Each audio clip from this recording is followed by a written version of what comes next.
The Portland Trailblazers are struggling once again. Scoot Henderson is shining. Anthony Simons is struggling. And I guess Denny Avdija is kind of playing pretty well. So we're going to talk about him just for Craig. And we're also going to dive into the Blazers play-in chances, which are flickering at best. Welcome to the Blazer Focus Podcast. I am Aaron Fentress of the Oregonian and OregonLive. And I'm joined by Craig Burnback.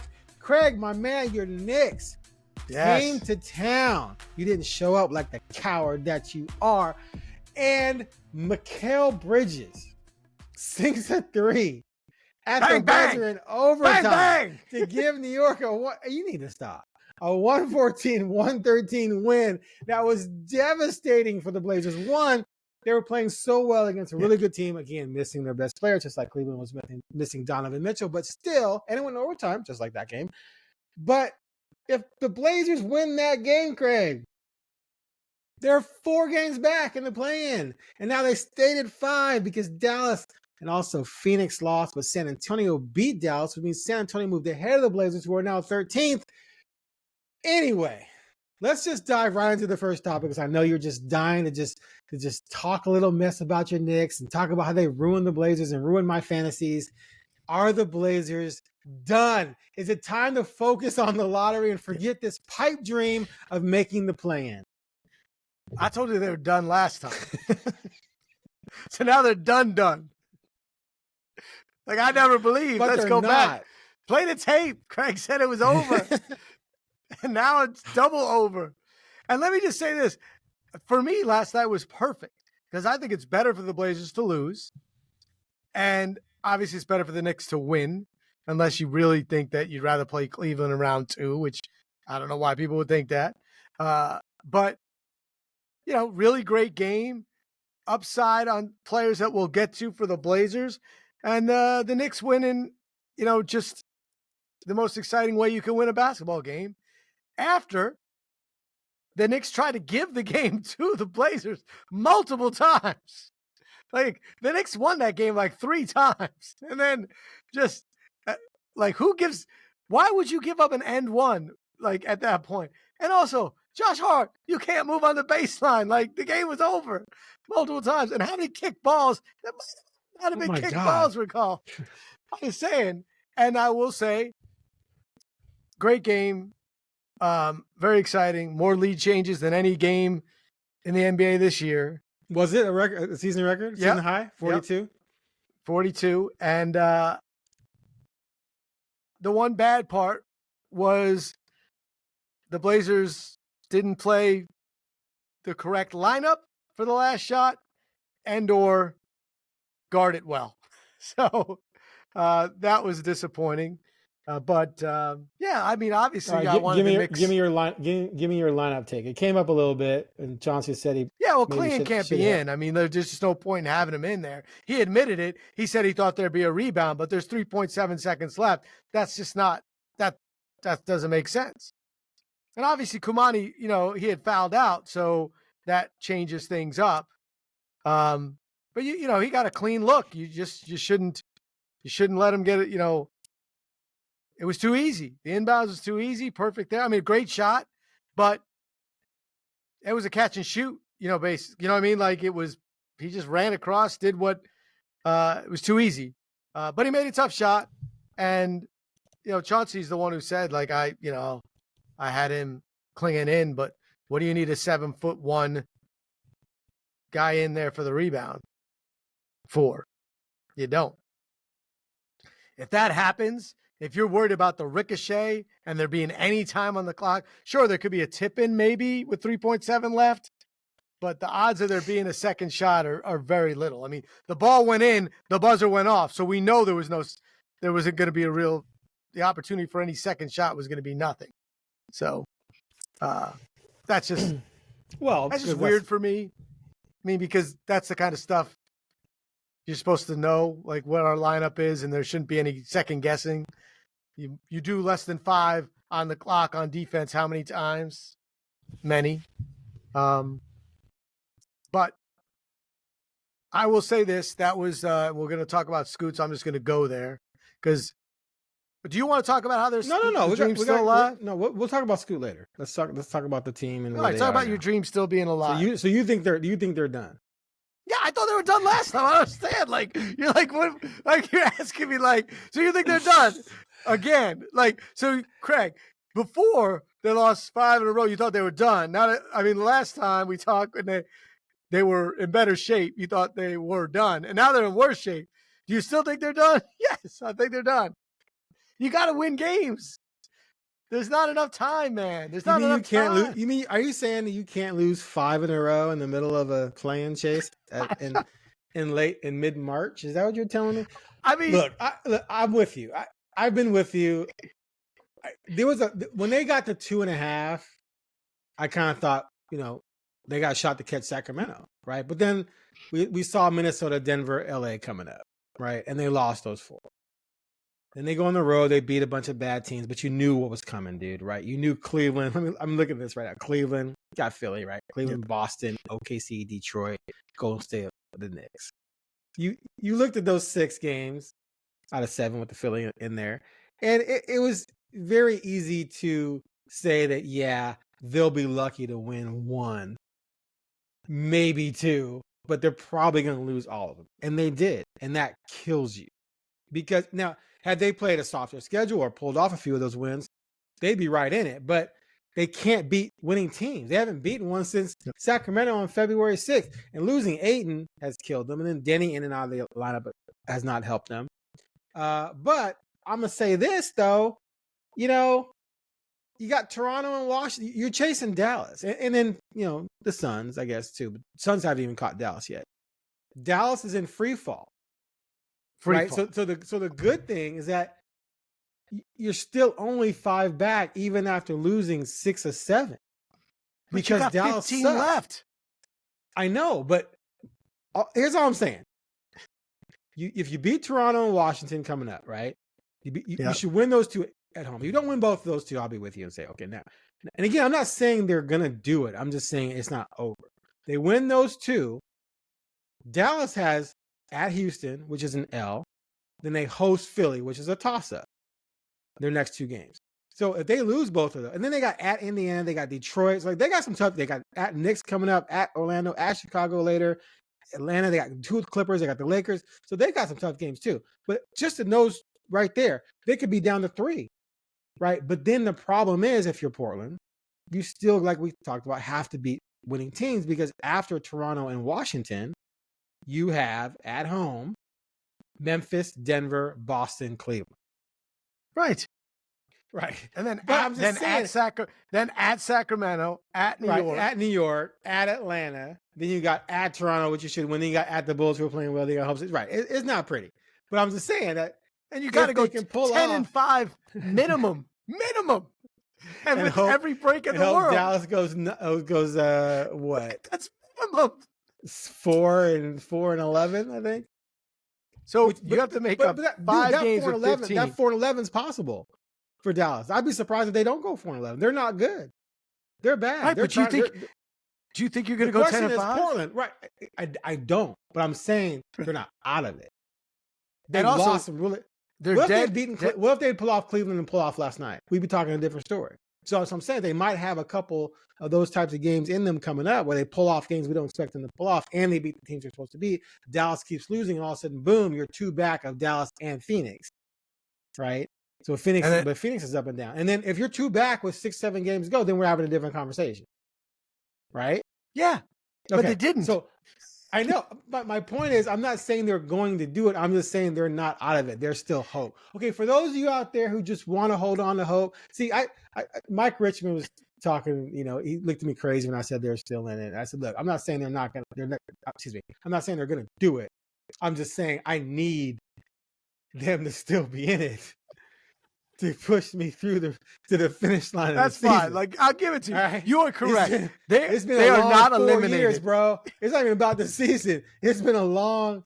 We can trace my misery all the way back to Dame's core muscle surgery and then CJ's collapsed lung. That's it. Right. Yeah. Ever since then, it's been just my God. Although Dame came back to 1 year and there's a couple months where it was fine, right? So anyway, you get. But I will say, then this will say, you are right, Aaron. They are not eliminated. They're mathematically alive. They are not eliminated. So, but I can't put water on your hope dream and feel good about it. So what I'm going to say is the water I'm pouring on your hope dream is actually water on a small plant that has a chance to grow all I'm hoping for right now playing game. Win the next two games. Win the next two games. Hope Dallas, they're going to lose to Houston. Hope they lose to Philly. Now you're 3 back in Dallas. Okay, I think Philly wants to lose now. Well, yeah. So hopefully you're 3 back. That's the goal right now. You're 3 back from Dallas going into that gauntlet. If you do that, you're still at least in it. Are you going to win enough of those tough games? Probably not. But at least you're still within striking distance. But, keep the dream alive. Let's shift this though, because the argument could be made and could have been made the entire season that, of course, the better plan is to lose and get more ping pong balls. So their 5-game losing streak, has put them 9th now in lottery odds, whereas they were 11-12, I think, a minute ago, or a week or so ago. And they're only a game ahead of 8th Chicago, which is going to be in the play-in in the East. So their players are playing to win. They are just like Blazers players are. They're playing to win in Chicago. So you could easily fall behind them. You're not, I don't think, going to fall behind Toronto, which is 7th. So 8th is the best you can do. What's the difference in odds? You just looked at it, right? So the difference? for the top spot, it's a difference between of 1.5%, 4.5 at 9, 6 at 8. Okay. For 2, it's 4.8%. In 9, 6.3. At 8, 9 for 3 is 5.2. So it's 1.5% for each one. Okay. So I mean, it's something, but it's not. To me, it's not enough to say it's time to pull the plug and. No, you already blew it. Yeah, you already blew that. Try and lose the rest of the way. I think you let the team play it out, and of course that means Grant needs to come back. To me, Ayton needs to come back. There's no new news on Ayton, who should be, his 4 weeks are up. He should be being reevaluated. Had Ayton not got injured, I think they pull off a few more of these wins. I think they're definitely more likely to make the play-in had Ayton not gotten injured. So, are they going to bring him back or not? Who knows? They could decide we're not going to bring him back. Grant, at this point, I mean, he's so up and down and so mediocre that playing him helps the tank. I love Grant, but he's not playing good basketball. He had a good game the other night, but he's just I think you can't. But you can't. I mean, I wouldn't play Grant the rest of the season. It just doesn't make any sense. But at the same time, I'm like, you might have Grant on your team next year. So what am I doing? That's the whole problem with this formula, is that unless you dump, you just somehow dump that salary and get beat up on it, he's on the team. Yeah, it's a disaster for everyone, including him, that he's had such a bad season. His worst season since he became a viable, rotational player in the NBA and starter. And so his trade value is at an all-time low, and he's got 3 years, $105 million left on his contract. And he just turned 31. Right, exactly. So he's 31, not 26, 27. So yeah, it's bad all around. I can't. Yeah. There's so many different things you can do in the NBA, right? So the only really good thing about still having that contract could be, let's say we've talked about this before, a star becomes available and you got to match salaries, right? And throw picks in there. Well, Grant helps you match salaries. Grant and either Grant alone or Grant and someone else. Now, someone has to be willing to take down on that contract, a rebuilding team. If you're rebuilding, you got to hit a salary floor anyway, right? So why not have that guy on your books for a few years who's going to, help you lose and help you meet the salary floor? But you're doing that if you're another team because the Blazers are going to give you a bunch of picks. And so the Blazers who fits that?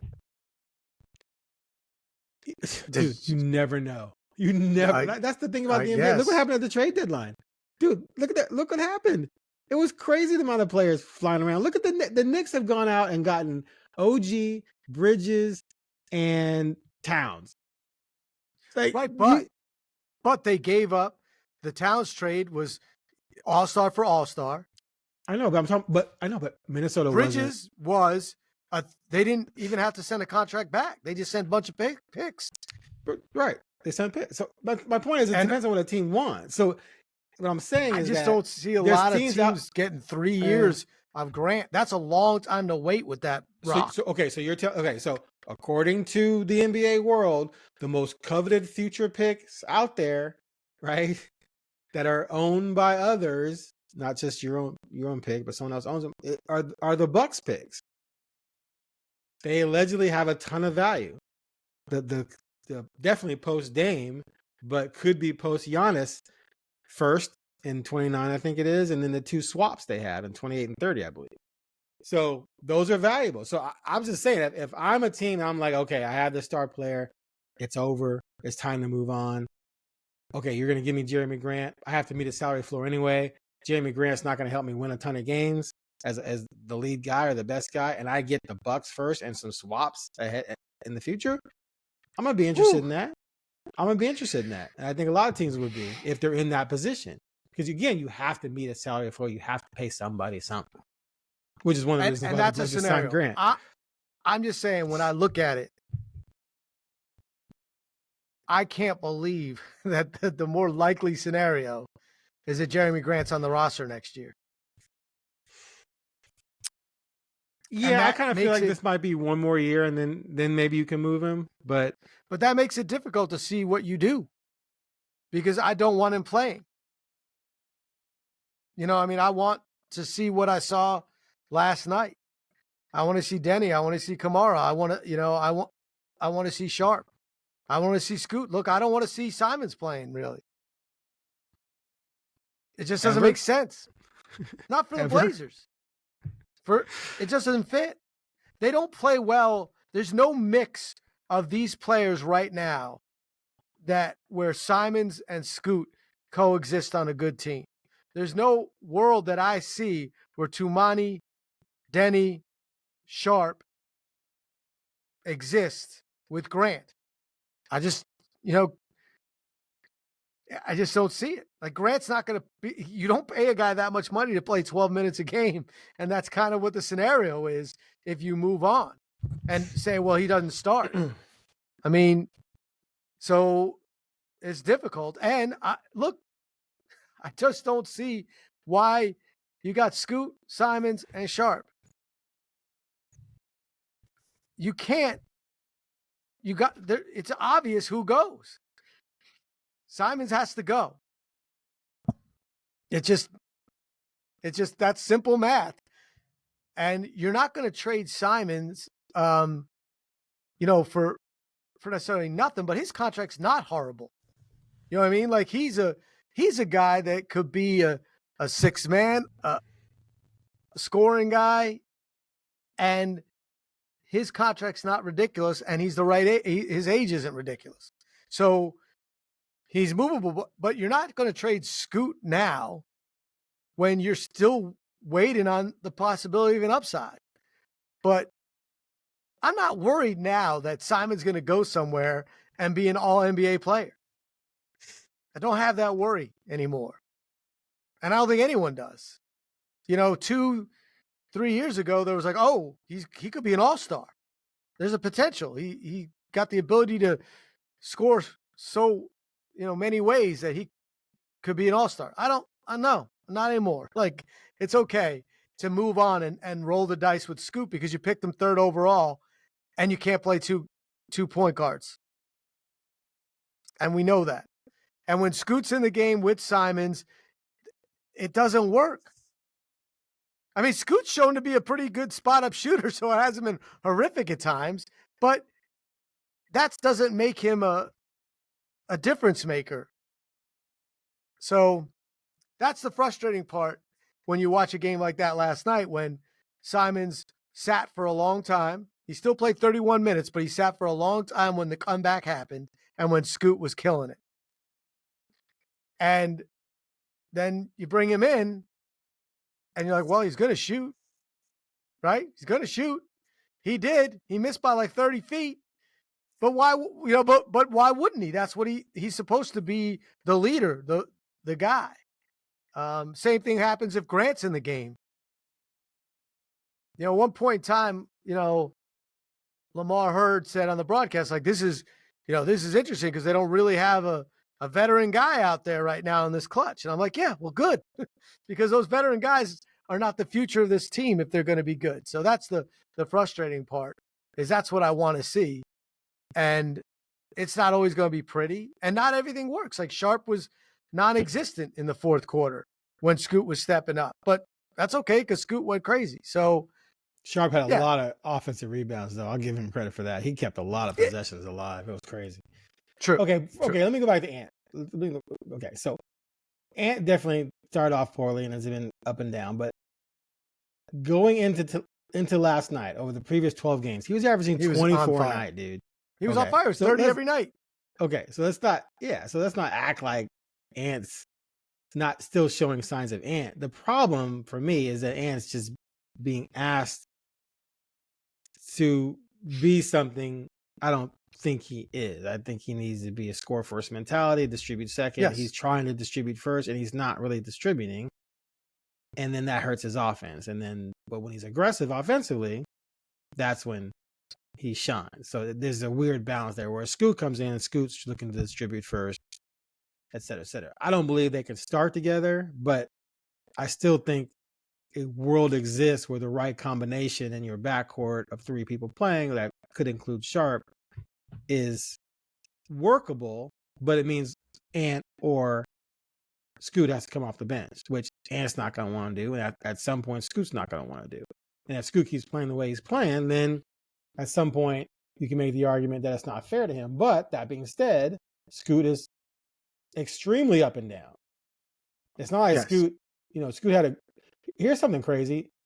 The Blazers are 0-5 when Scoot scores 30 points. I'm not blaming him at all for that.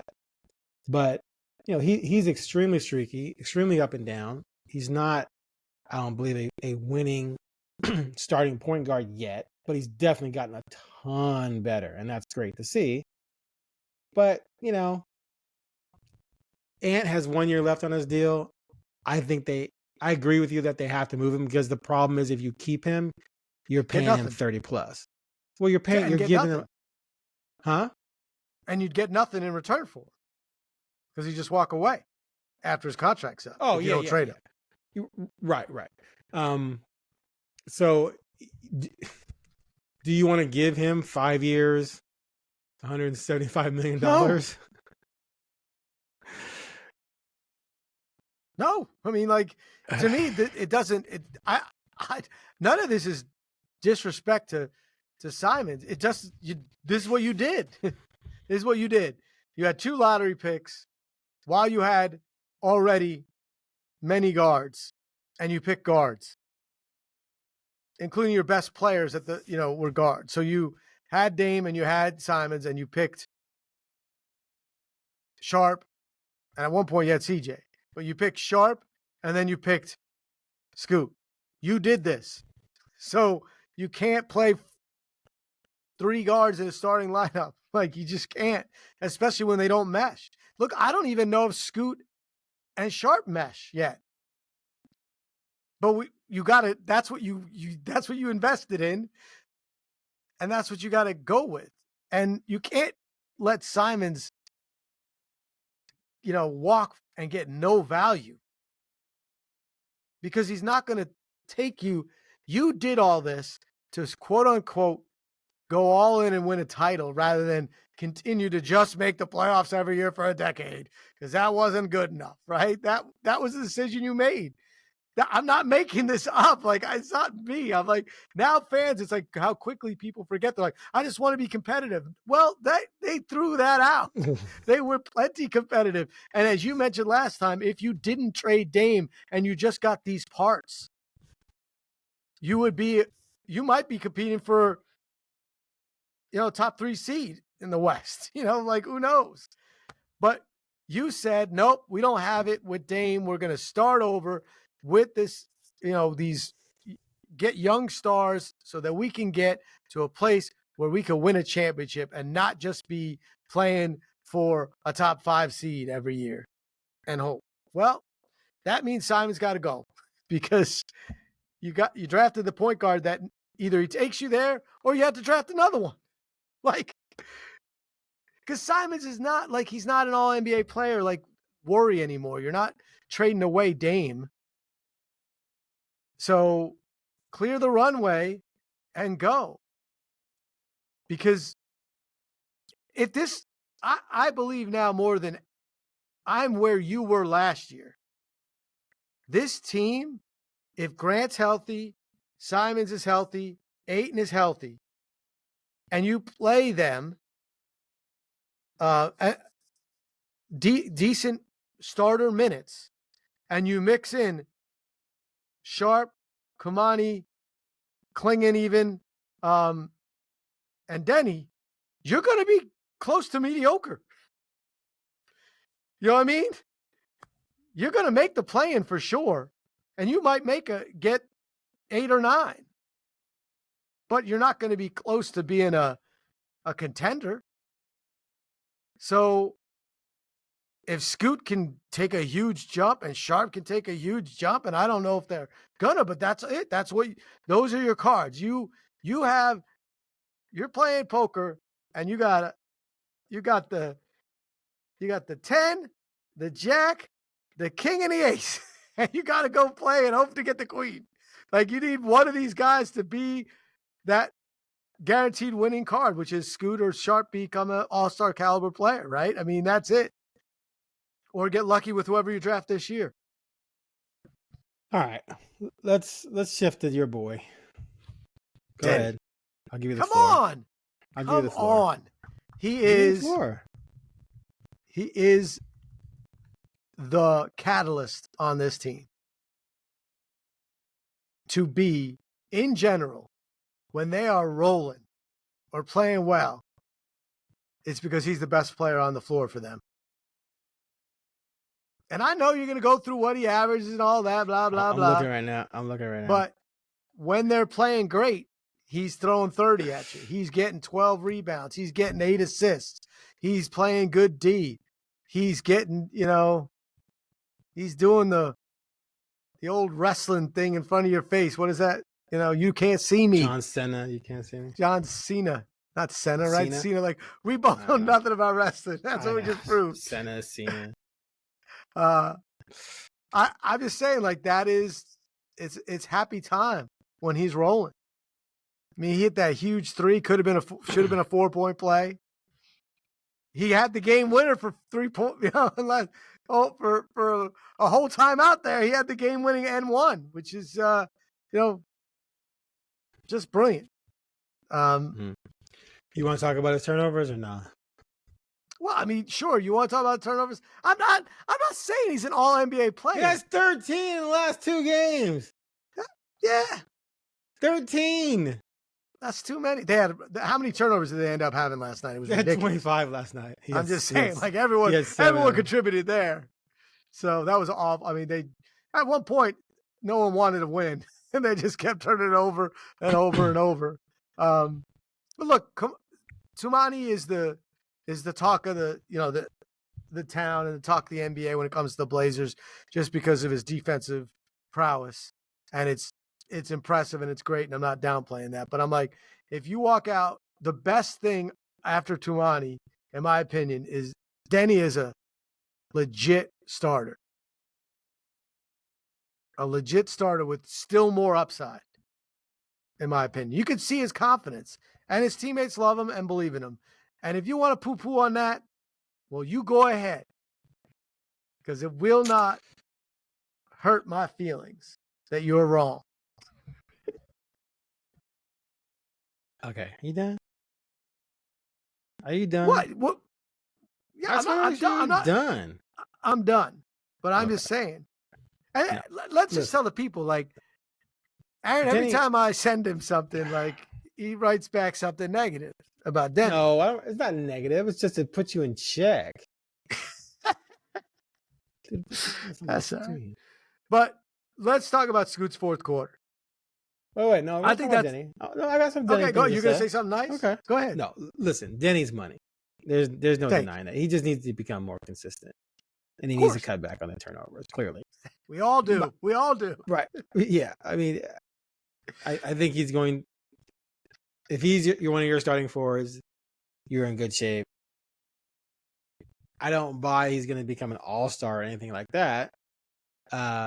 But I do think that it was a good get. And he brings the type of attitude and aggressive play that this team needs. It needs some toot. It's needed some toot since Dame left. Even they needed more toot with Dame. So yeah, we just gotta see. I just gotta see more consistency.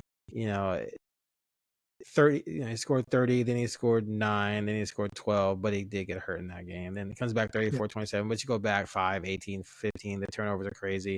Just had another stretch here. We scored 24, then 6, 9, 8, 16, 14. But if he can become more consistent and get to the point where he's 19, 7, and 5, and with fewer turnovers and playing good defense, then I think he can have an impact on winning, but playing around a good star. But yeah, I like him. I'm not trying to really rain on him. I understand. Like when people say he's the best player on the team, that worries me, because if he's your best player, you have a ceiling. That's very, very low. That's all. He has been the best player on the floor for them a lot, especially in the second half. And definitely. And look, when the team is better, I think he doesn't even have to average 19. I think he can average 15. Get you 10 rebounds and 6 assists, and that's huge. Because gotta tell you, that's better than Jeremy Grant's overall numbers most of his career. Because we know he doesn't rebound. Yeah. And we know defensively he's a monster. And the two, you talk about the attitude, he's got that too. So I don't think he has that. I mean, is there potential? I mean, my whole thing, you're gonna score 100 points in the NBA, somebody's gonna get 20. No matter how bad you are. And on bad teams, players can average more points because they're one of the better players on a bad team. So, and it's why we scoff somewhat when Scoot's career high is 39 in a game they lost by like 16 points. Like, that doesn't mean the same to me as what the 30 last night meant, especially that fourth quarter. When they were competing and guarding and caring that he scored. I just think that in the beginning of the year, we were wondering if Denny was going to could he be a consistent, contributor on a winning team? Could he be a starter? And now I think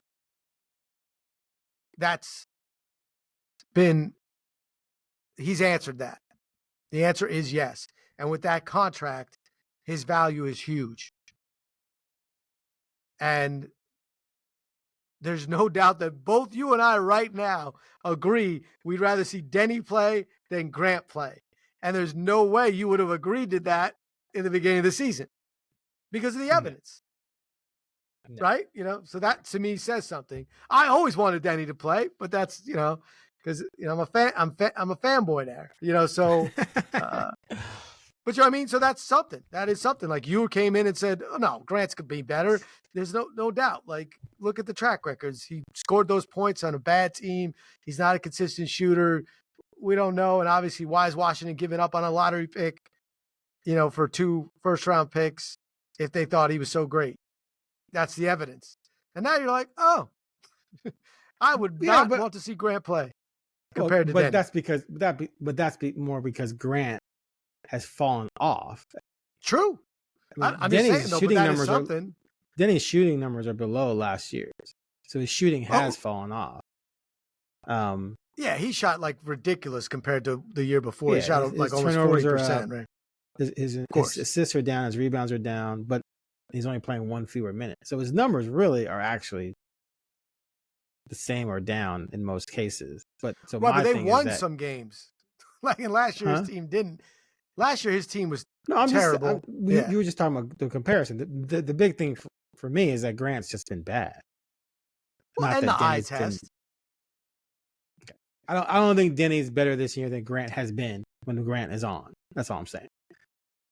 Okay. But moving forward, given their age difference and contract, Yep. I think Denny and Tumani are the starters, which is why you got to get Grant off your roster next season, which I don't know if they're going to be able to do. Anyway, whatever. As far as Scoot was great. 10 points through 3 quarters. Fourth quarter had 18. They were going to him. He played 12 minutes in the fourth quarter.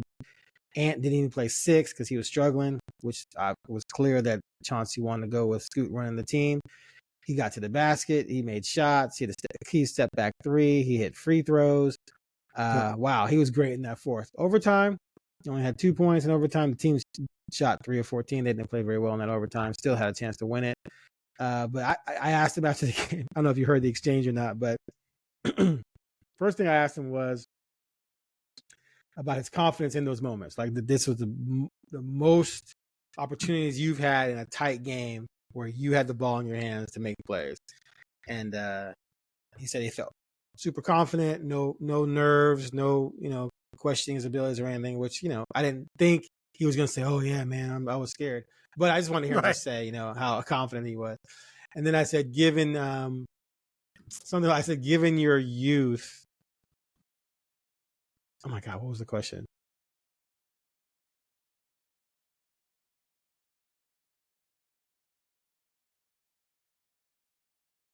I can't remember what the question was. Maybe it was linked to the first question. I'm trying to blank on it.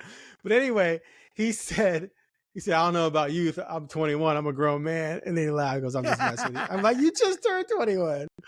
But yeah, it was funny because when people turn 21, they're like, oh yeah, I'm 21 now. And they look at themselves when they were 20, 19, 18, 17. They're like, I'm a grown man. But people my age and your age, we look at a 21, we're like, he's a kid. Because he is a kid. And when he's 28 and looks back at 21, he'll be like, oh yeah, I was a kid. But anyway, it was a good moment for him, a good development moment, because he was being asked to do a lot of things and being asked to do a lot of things against a really good defensive team coached by a defensive, guru who used to coach my Bulls. And they could not keep in front of him. He was getting by people, getting to the rim, getting to the lane. He had that spin move where he had several Knicks like spinning like a top. It was like, I'm going back on the bench. I'm dizzy.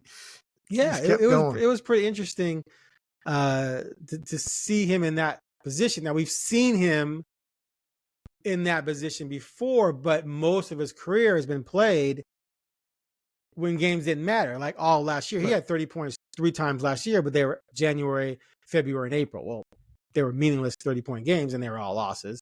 But this is where they're playing for something. I know you say they're out, but still, the players believe they're in it, and they definitely needed that win last night that they didn't get.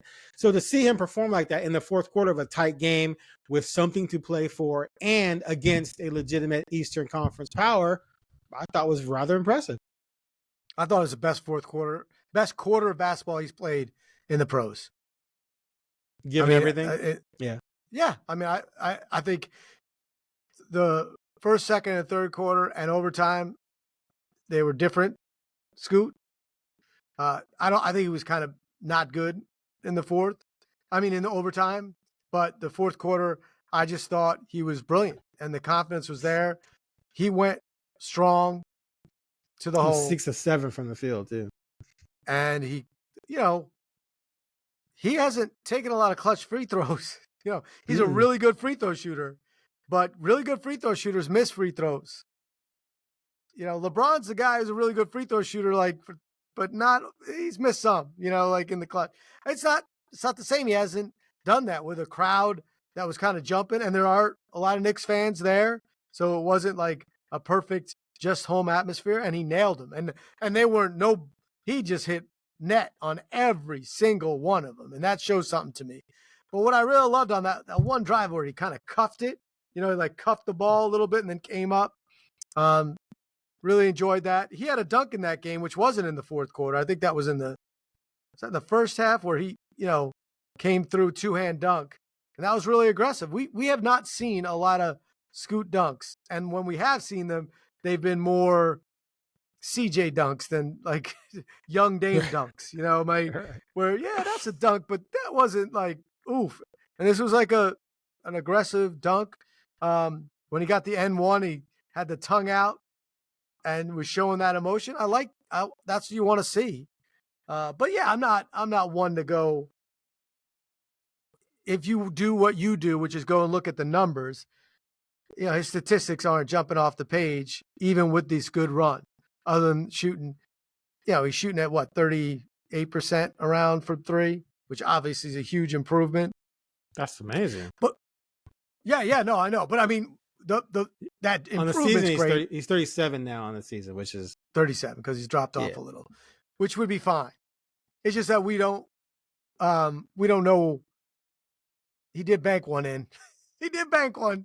But whatever. Shooters get the rules. But yeah, I'm with you. I'm like, it doesn't change my entire opinion on him. Like, oh, the sky's the limit. It's still like, well, the sky was the limit. We have not seen what we'd want to, but lately we've seen it's so much better than it was in the beginning. Right. I worry about his handle a little bit, which is odd because I was watching a lot, and OG, and obviously one of the best on-ball one of the best defenders, but really good on-ball defender. And there were a lot of times where that ball got touched in a few lucky bounces, few unlucky bounces, and he could do a lot with the basketball. And that made me feel like, well, he could get better at that, which is good because that's where he's going to be able to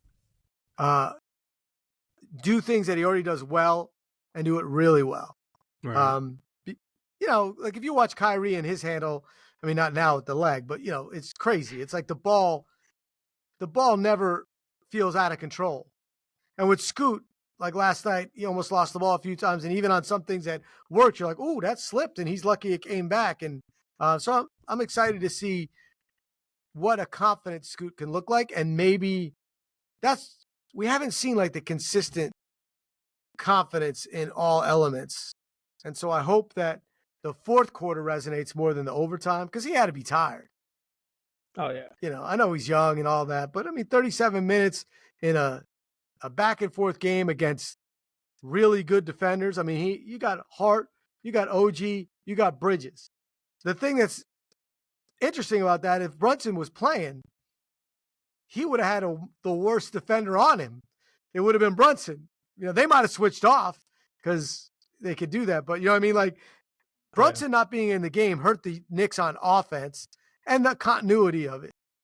But it didn't mean like, oh, Scoot on offense wouldn't have been the same. No, those guys that guarded him are better than Brunson is on D. Now they might have been down 20, so there might have been that. But best quarter he's played in the NBA. Really enjoyed watching it, even if it was against my Knicks. I agree. All right, well, we got Toronto on Sunday. Then they got back-to-back with Washington and I think Memphis. Memphis. So yeah, those. When we come back, we'll come back after that back-to-back, and the Blazers will be. Yes, no. Sunday's Toronto, Monday's Washington, Wednesday's Memphis. Yeah, that's what I said. No. Did you? Okay, well then maybe I should listen to you more. I can't remember. Anyway. I knew it was that because I know Sunday's Toronto. But we're going to come back from that, and I think they're going to be down to 3 back. So we will see. It's going to be on like Donkey Kong, baby. All right, that's it for the Blazer Focus podcast. I'm Aaron Fentress. He's Craig Burnback. I'm keeping hope alive because I need it. I need to be able to have something to get me pumped up. It's the first time in a long time. Craig's a funny daddy. Plus, he's got his Knicks he can latch on to, so he's happy. All right, we'll catch you guys next time. Don't have my Giants. I don't have my Yankees right now.